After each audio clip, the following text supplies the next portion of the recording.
Confesso que durante a minha formação como personal welcome na Escola Brasileira de Etiqueta, uma das coisas que mais me chamou a atenção foi a história de como surgiu, ou melhor, de como foi surgindo a necessidade de ter regras durante a refeição. Quando estudamos sobre isso, tudo começa a fazer mais sentido e entendemos que nada foi criado por acaso. Às vezes, achamos que é frescura por ignorância. Saber o fim sem entender o meio realmente prejudica nossa percepção sobre o tema e foi por isso que eu resolvi trazer esse vídeo para vocês. A etiqueta surge no Egito, com a intenção de separar aqueles que tinham poder daqueles que não o tinham. Mas, como não temos relatos específicos dessa época, acabamos nos baseando na corte de Luís XIV no século XVII. Até hoje, Luís XIV é considerado um símbolo de etiqueta, pois ele trouxe esse comportamento mais requintado para o ápice. Todos queriam ser como ele, ter o que ele tinha e fazer o que ele fazia. Na época do Renascimento, devido a alguns problemas que ele estava enfrentando, ele resolveu fugir para uma casa de campo. Essa casa foi criada lá atrás pelo seu pai, para eles fazerem caças e ficarem por lá. Mas, como Luís percebeu que aquele momento não estava nada gatinho para ele, ele resolveu fugir e ficar por lá, criando assim um castelo que é chamado até hoje de Versalhes. Para não ir só e estar desprotegido, Luís ele resolveu fazer uma espécie de muro humano, chamando mais 5.000 aristocratas para ir junto com ele. Mas imagina só, já é difícil a gente ter a fidelidade de 10 pessoas. Imagina a fidelidade de 5.000.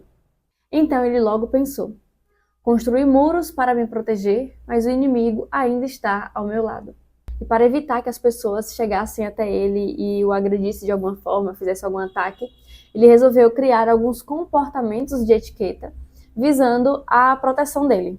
Então, quem deveria chegar até ele, quem poderia se aproximar, quem estaria ao lado dele nas refeições, foi se tornando um ponto a ser estudado por ele. E porque até na mesa ele definia, quem sentaria ao lado dele e quem não sentaria.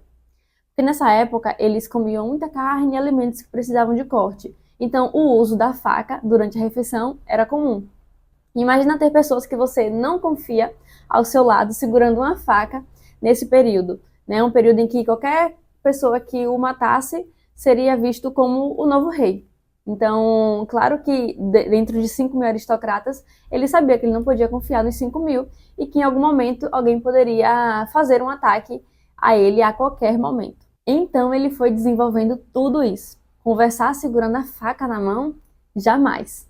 O ideal é, até hoje, deixar os talheres descansando sobre o prato, pois esse tipo de ação, de ficar conversando com os talheres, era visto como uma ameaça. Trazendo um pouco para a etiqueta atual, hoje a gente vê que não é visto como uma ameaça de morte, mas uma ameaça de, por exemplo, o talher soltar e acabar machucando outra pessoa, de bater numa taça, essa taça cair e derramar a bebida sobre a pessoa que está fazendo isso ou a pessoa que está ao lado. Então é importante a gente lembrar que as regras são criadas por necessidades e conforme o tempo vai passando, elas vão se modificando, até porque nós não vivemos da mesma forma que eles viviam naquela época. Mas voltando ao assunto, Luís era muito esperto, ele sabia que ele não poderia falar tão abertamente sobre o motivo de ter criado essas regras, para se proteger.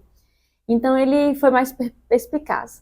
Ele começou a falar que pessoas elegantes se comportam de um jeito, fazem isso, comem de tal forma.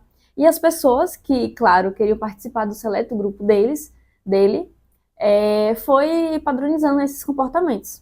Bom, vou parando o vídeo por aqui para não ficar muito longo, mas se vocês acharem interessante, eu posso sim trazer mais regras de etiquetas que foram criadas lá atrás e explicando o motivo de como foi que elas surgiram. Eu espero que esse vídeo tenha acrescentado algo para você. Um beijo e fique com Deus!